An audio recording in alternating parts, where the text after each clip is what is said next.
Otherwise, na pwede ka mag-sports. Hindi. Hanggang cover headline for you. lang ako. I'm Okay. waiting for you guys to flesh out, no? Gaano ka-important ba si Diana sa WNBA? Hindi ko nga maalala yung last. Grabe, sige na nga. Taurasi. All right. Taurasi. Since she pretty Okay. much gave up Yes. what's going to be on the show, thank you once again to the big story, to Sean, to Regina, and to Pauline.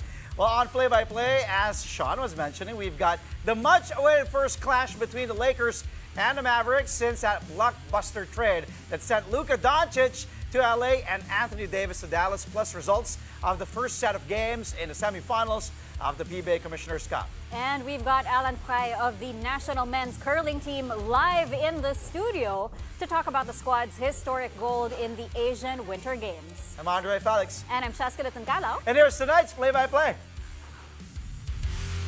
Ramiro, the show by Mamoy leaves Philip. Dribble puts it up. Unbelievable. Gemma on the left side. Oh, the pass! Stumping another one. Bakunas rejecting Estevo for the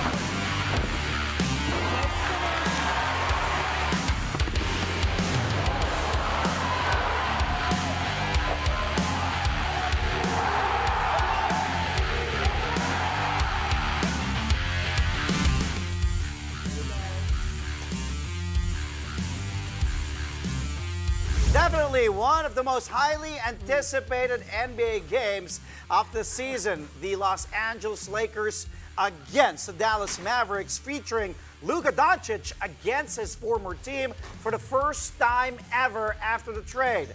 Both squads lived up to the hype following their shocking trade that happened earlier this month. But Luka and the Lakers ultimately prevailed at home, 107-99.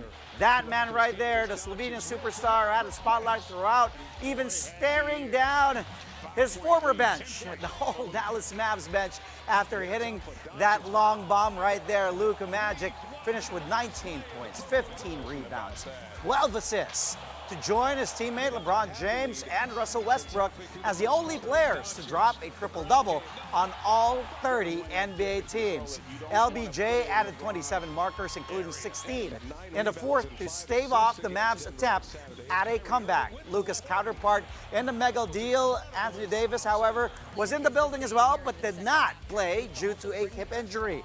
Kyrie Irving and Klay Thompson tried to carry Dallas with a combined 57 points in a losing effort. Lakers are currently fourth now in the West with 34 wins and 21 losses, while the Mavs settle for ninth place with 31 victories and 28 defeats. After the emotionally charged match, Irving spoke about what it felt like going up against his former teammate Luka in a different setting. You know, now I could talk about the emotions of it.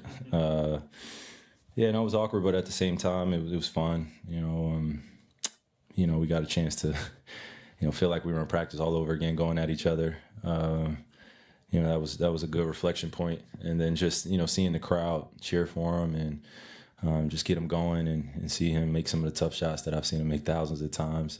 That's probably made it even more awkward. But, it was fun. It was fun competing. A lot of high-level basketball players out there, a lot of high-level plays. High IQ plays. It's what you want to be a part of as a competitor. From one thriller to another, we have the Memphis Grizzlies pulling off a hard-fought overtime victory over the Phoenix Suns. The Grizz escaped with a 151-148 victory thanks to some clutch plays from Ja Morant. With the Grizz down 2 with about 5 seconds left in regulation, Morant hit a tough jumper to force the extra period. The home team then closed out the extension with a 7-0 run, including a dagger basket from Jalen Wells off a nice dish from Ja. The high-flying guard tallied a game-high 29 points to go with 8 assists. All-star big man Jaren Jackson Jr. added 28 markers, while Desmond Bain chipped in 25 points. Devin Booker top scored for the Suns with 28 points in a losing cause. Memphis remains the number 2 seed in the West with 38 wins and 20 losses. Phoenix has lost 6 of its last 7 and is now outside the West's play-in picture with 27 victories and 31 defeats. In his walk-off interview, Morant shared his thought process while making all those big plays down the stretch. I mean, we had time. I knew the 8-second violation start over. I told coach to throw it to me in the backcourt. I just, make a play. Bill kind of gambled, and they tried to send a trap, but Bill was already on the ground, so it was pretty much one-on-one at that point. Once I got by, I had two defenders in the backcourt, so obviously the numbers was on our side. I just had to find the right person so they wouldn't foul, and just so happened we had one at the basket for a big-time dunk. They gave you guys all you could handle tonight. What was the difference in the end that put it in your advantage? Just staying with it. It was a long game. Game of runs, ups and downs. You just got to stay with it, stay locked in, and, just focus on the main thing. And the main thing was to get a win. So. More NBA action for you tonight with 5 more games on tap. Here are the scores. Jaylen Brown and Derek White helped the Boston Celtics extend their winning streak to 6 after beating the Toronto Raptors 111-101. The Cleveland Cavaliers also stretched their winning streak to 8 straight after blowing out the Orlando Magic 122-82. Trey Murphy and Zion Williamson rallied the New Orleans Pelicans past the San Antonio Spurs 109-103. Meanwhile, the Houston Rockets, as you can see, hold on to beat the Milwaukee Bucks 100-97. Behind big games from Jalen Green and Alperen Şengün. And lastly, the Golden State Warriors pummel the Charlotte Hornets 128-92 for the franchise's historic 3,000th win. In the WNBA, after 20 long seasons, 3-time champion Diana Taurasi is hanging up her sneakers. Taurasi announced her retirement in an interview with Time magazine, saying she's mentally and physically full. Her only WNBA team, the Phoenix Mercury, also confirmed her decision. The 42-year-old wraps up one of the greatest careers in women's basketball history. She won 2 Finals MVPs and 1 season MVP in 2009. She's also an 11-time All-Star, 14-time All-WNBA team member, and a part of the 15th, 20th, and 25th anniversary teams of the league. The 5-time scoring champion is also the WNBA's all-time leading scorer, racking up 10,646 points. That's nearly 3,000 more than second placer Tina Charles. Taurasi's stellar career extended overseas as she's also won 6 EuroLeague titles and 7 Russian National League chips. The 2004 Rookie of the Year is also a 6-time Olympic gold medalist from 2004 in Athens all the way to Paris 2024. From the NBA, let's move on back here at home in the PBA as the semifinals of the Commissioner's Cup begin with the TNT Tropang Giga drawing first blood against the rain or shine Lasso Painters. What a game. But final score here is 88-84 in favor of TNT. It was a back and forth affair pretty much in the first half, but Calvin Aftana caught fire with 4 straight long bombs to give the Tropang Giga a slight lead at the break. TNT stayed ahead in the third period behind an 11-point spurt led by veteran guard the Blur Jason Castro. In the final frame, imports Dion Thompson and Rondae Hollis Jefferson then took the spotlight, but it was RHJ who had that last laugh as he forced his counterpart to a turnover while TNT had a 3-point lead in the dying seconds. ROS had one last shot at tying the game with a 4-pointer, but they threw the ball away as the final buzzer went off. Castro earning player of the game honors, vintage game here from the Blur with 24 points, 3 assists, and 4 steals. Game 2 of this best-of-7 semi-series will take place on Friday, 7 p.m. when it shifts to the Phil Sports Arena in Pasig City. At a post-game press con, Coach Chot Reyes shared his thoughts on his squad's winning effort. Very important because Rondae shot really poorly. He didn't even hit 30% of his field goals. So it was important that other guys step up. They did a really good job defending Rondae, and when that happens, we have to be able to go to our counters. And Jason and Calvin were the ones who provided that firepower coming off the bench. So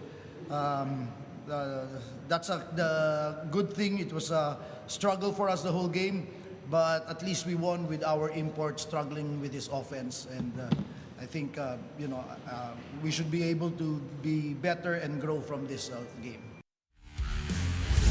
No fatigue factor for the Barangays at San Miguel, at least in the early goings of their first semis matchup against the Northport Batang Pier. Despite most of their key players coming from a tough schedule with Gilas Pilipinas, Ginebra looked sharp right out of the gates. RJ Abarientos orchestrated the triangle, resulting in highlight plays, open threes, and quick ball movement that led to buckets. After 12 minutes played, the team Never Say Die was up by 9 points against the number 1 seed Batang Pier 31-22. In the second quarter, Northport fought back behind the efforts of Arvin Tolentino, eventually taking a slim lead with 7 minutes left. But Coach Tim Cohen's crew quickly regrouped and unleashed a furious rally. It is now the halftime break with Ginebra back ahead 56-51. After the break, a recap of all the games in the UAAP season men's and women's volleyball tournament earlier today. Play-by-play will be right back.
Welcome back to Play-by-Play only here on One News. Full day of volleyball today in the UAAP. Here are the results, starting with the women's division.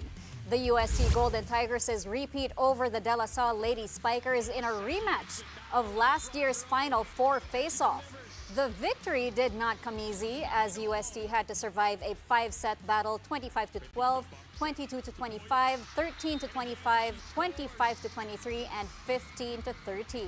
Angge Poyos carried the Tigresses with 28 points on 24 attacks, 3 blocks, and 1 service ace to go along with 16 excellent digs. Angel Canino and Shivana Laput tried to tow the Lady Spikers with a combined 43 points in a losing effort. Meanwhile, the Adamson Lady Falcons bounced back with a dominant sweep of the UE Lady Warriors 25-20, 25-15, and 25-12. Rookie sensation Shaina Nitura soared once again with 18 points and 11 excellent digs. UE remains winless after 3 outings this season. Over to the men's side, the USC Golden Spikers made quick work of the DLSU Green Spikers in a dominant sweep, 25-21, 25-20, and 25-16. Popoy Colinares stepped up in the absence of superstar Josh Ibanez, firing 17 points. The win also snaps UST's 2-year drought against LaSalle in men's volleyball. And lastly, the Adamson Soaring Falcons finally entering the win column after taking down the UE Red Warriors in 4. Final score here is 27-29, 25-23, 25-20, and 25-17. Jude Aguilar and Leo Cogimbal led Adamson with 17 and 16 markers respectively. This is the Adamson Soaring Falcons' first win under new head coach Rafi Mosuela. It also ends their 8-game skid dating back to last year.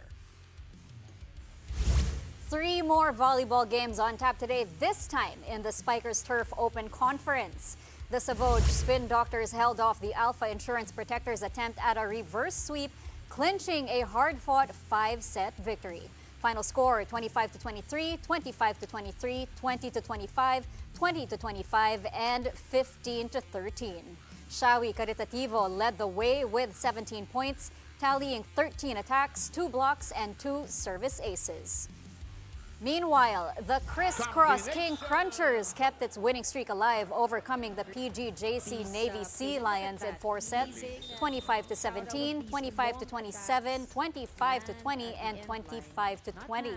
Despite a second set slip, the King Crunchers bounced back strong, with Nico Almendras leading the charge with 14 points and 13 excellent receptions.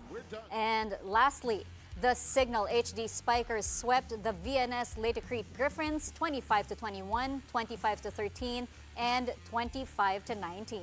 Stephen Rotter led the HD Spikers once more with 15 points built on 13 attacks, 1 block, and 1 ace. Well, another set of volleyball games happening tomorrow as the qualifying round of the PVL All-Filipino Conference begins. First up, let's take a look at your screens right now. It'll be at 4 p.m. It's the 10th seeded Galleries Tower High Risers challenging the 3rd seeded Signal HD Spikers. Then comes 6:30 p.m. The top seeded Creamline Cool Smashers battle the 12th seeded Next Led Chameleons. Tomorrow's games will take place at the Phil Sports Arena in Pasig City. The winners will advance directly to the quarterfinals, while the losers will head on to the play-in tournament happening next week. You can catch the games live on One Sports, One Sports Plus, and on the Pilipinas Live app. Just a couple of weeks removed from their historic Asian Winter Games gold, the Philippine men's curling team is hungry for a lot more. And to talk to us about that journey and the future of the team, we've got men's curling team leader Alan Fry live in the studio. Good evening and thank you for taking the time. Congratulations. Thank you very much for having me. No, History was Thank made. you for joining us. Congratulations. What a medal. Maybe It's we'll- heavy. That's a really nice medal. Can we, yeah. Sure. This is the only time we can We don't know how this feels. So, forgive us. It's Bagay, probably bagay. the first time you talk about curling on the show, right? Ay, Wow. well, Well, the only thing I carry heavy is my tummy. So this is like a new experience for me. It's like carrying a really legit, wow, this is awesome. a nice It's medal. awesome. Thank you so much. Thank you. Thank you. No, for bringing Thank you. pride. Galing. Again, congratulations on the gold medal. And could you walk us through that moment when you realized you were about to give the country not just its first gold medal, but the first medal overall in the Asian Winter Games? Yes. So this is the first gold medal for a Southeast Asian country ever at the Asian Winter Sports. So that never happened before, and we got the gold one. And just to put it in perspective, these are professional teams, powerhouses like Yeah. Japan, Korea, or China, and they're professional curling players. They don't do anything else than curling. And we are 4 guys, 3 of them have a job on the side, and we decided, you know what, let's go for a run at the Asian Games. Let's try it. And we were expecting maybe, you know, a 4th place or maybe a bronze medal. Yeah. And then suddenly we kicked out Japan in the quarterfinals, and then we had China on their home turf in China. Yeah. We beat them with the last stone, and then suddenly we were in the finals, and we were like, oh my God, maybe we can do even gold. And then we were quite relaxed in the finals because we knew we made history. It's the Yeah. first medal for the Philippines. And then we struck gold, and we are so proud to be Filipinos and to show the Philippines that there's another side to sports beside volleyball and basketball. That's awesome, you know. It's like playing without pressure, just loving being there. Mm-hmm. I think the pressure was more on them because they were playing at home. Yes, exactly. They had a lot of pressure, and you know they're professional curling teams. Yes, So like what you said, it's just yeah. like you have jobs on the side. It's like a part-time thing. We don't have Exactly. winter in the Philippines too. Exactly. So you know, and oh, sorry, I'm gonna clean your medal. You No can have it problem, back, no don't worry. problem. Alan, we were talking earlier, you, Cheska, and I, before the show started, and your story is really, really interesting, and we want you to share this if it's okay with you. Yeah, sure. With the people watching the show right now, because you're relatively new. Yes. Yeah, you're the team lead for the curling team, but you started 2 years ago. 2 years ago. Yes. Wow. And you started getting into sports to lose weight. Exactly. Tell us more about your So- whole journey, and then now being Being an Asian champion, right? Gold medal. a This is gold crazy. medal It's a for a crazy story. country that doesn't have, you know, like curling. Some people even don't know what curling Yes, is. probably. Others think it's just the hair, Yeah. right? But my here in the goodness. Philippines, you got a gold medal for Yeah. the Philippines, man. Yeah. Tell us So about your story. 99% don't know what curling is. So curling is a sport on ice where you have 2 teams. And the journey started about 2.5 years ago. I'm a businessman, so I had a company, I sold my company, and then I became very lucky. I became fortunate that I could sell the company, became financially independent, and suddenly I had a lot of time and I had money. And then the problem was I was massively overweight. I was 25 kilos more than today. Wow. And then my plan was, you know what, let me try to go to the Olympics. Let's try how far can I take it. And my mom is Filipina. She's from the southern part of the Philippines, from Leyte. And my plan was to go in cross-country skiing, but I had no talent in cross-country skiing. And then a small miracle happened, like 3 guys in the Philippines or in Switzerland, they had a WhatsApp group, and they were curlers, half Filipinos like I am. Yeah. And then they contacted me, hey, do you want to be part of the team? And then the whole thing started. You know, you make it And sound then- just and so. then history was yes, made. as they say, as they all say, the rest is history, and you did Yeah. just Yes, that, make history exactly. But of course, I mean, this is very cool runnings. Yes, they call it curl runnings. Yeah, because again, as Andre mentioned, we don't have winter here. Yes. Just having Michael Martinez make it to the Winter Olympics, Yeah. that was already Yeah. a Mind-blowing. massive. Yeah, that yeah, was yeah. already mind blowing to us Filipinos. Yeah, and then yeah. now there's curling.